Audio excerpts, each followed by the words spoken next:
अनुभवी ज्ञानाला आधुनिक तंत्रज्ञानाची जोड, तत्पर उपचारांना माया ममतेची जोड. हे आहे कोल्हापुरातील Sai Sparsh children's hospital. Doctor Venkatesh Tarkasband, doctor Vijay Gawade आणि डॉक्टर अमोल गिरवलकर यांचा प्रदीर्घ अनुभव आणि बालरोग क्षेत्रातील प्रावीण्य यामुळे साई स्पर्श हॉस्पिटल आहे 0 ते 18 वयोगटातील बालकांचं आरोग्य जपणारं विश्वासार्ह हॉस्पिटल. मी वडिलांच्या गावड्याच्या गाडीवर बसून या लोकांच्याकडे खरेदी करायला गेलोय. म्हणजे कधीची गोष्ट असेल, मी 8-10 वर्षाचा असल्यापासून माझे वया पुस्तकं घ्यायला या ठिकाणी एक 15-20 दिवस महिन्याभराचा सीझन असतो, त्या लोकांचा तिथं असतो. त्या ह्याच्या पहिला बिंदू लोकांमध्ये असायचा, त्यानंतर आपण अयोध्या टॉकी जवळच्या गाड्यावर जुन्या पुस्तकांचं गोर गरीब लोकांना एक आधार देणारा ठिकाण गेलो. आणि मग मागवते एकदा धडक मोहीम केली. जुन्या लोकांना 40-50 वर्षाच्या लोकांना सुद्धा तोडफोडून टाकलं. उत्तर काय दिलं पाहिजे, काय आपलं साहेब असं ठरलं होतं की त्या लोकांना काढून द्यायला संधी द्यायची.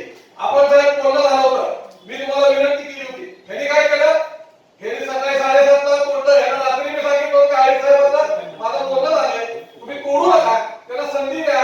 एक दिवसाची मुदत द्या. त्या 1 दिवसाच्या मुदतीत त्यांचा तरी काढून म्हणजे त्यांचं नुकसान व्हायला नको. यांनी काय मला उत्तर दिलं, 9-9:30 ला एक दिवसात मोहीम सांगितलं, त्याला झाली. मी यांना फोन केला, हे म्हणतात साहेब मी यायच्या आधीच त्यांनी केलं. याला कशासाठी मला ऐकलं, हे यायचं म्हणजे भोपा काढत होते काय, कशासाठी यांना पगार द्यायचे, कशासाठी गाडी द्यायची, कशासाठी चेकिंग द्यायची ना लोक मारायचे. एकदा धडक मोहीम झाली महापौर साहेब, दुसऱ्या दिवशी एक गाडी जे बायोमेट्रिक कार्ड वाली होती त्यालाही आम्हाला सांगितलं असं, आम्ही त्याला सांगितलं असं, बाबा बंद ठेव, वातावरण गरम आहे. इतकं गरम वातावरण, जे 200 लोकांनी उदरनिर्वाहाच्या साधन उपस्थित आलेले होते, एवढं टेम्परेचर हॉट होता तिथं.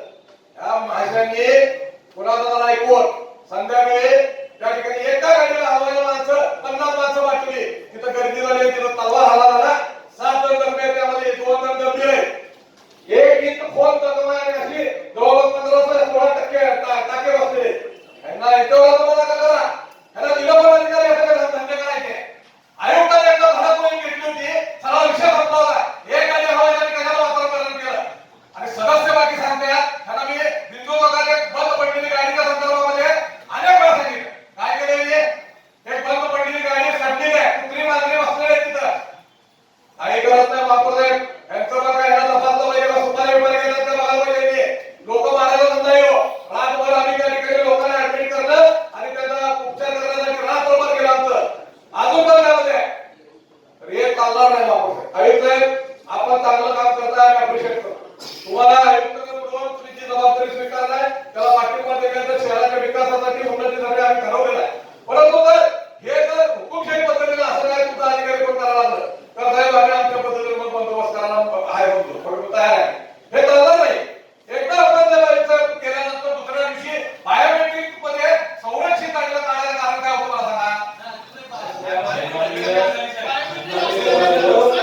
ताज्या घडामोडी पाहण्यासाठी माझा महाराष्ट्र न्यूजला आजच सबस्क्राईब करा.